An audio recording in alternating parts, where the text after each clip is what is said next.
Hey everyone, this is Keegan from National Powersports.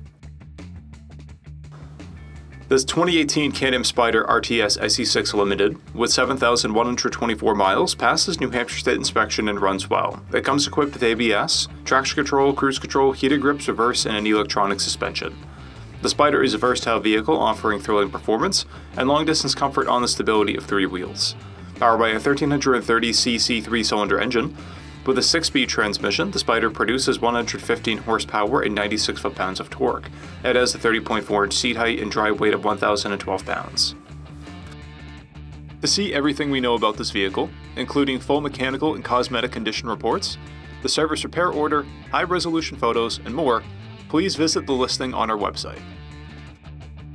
We have also purchased the CycleCheck's Vehicle History Report. You can view this report by clicking the link on the right side of the video.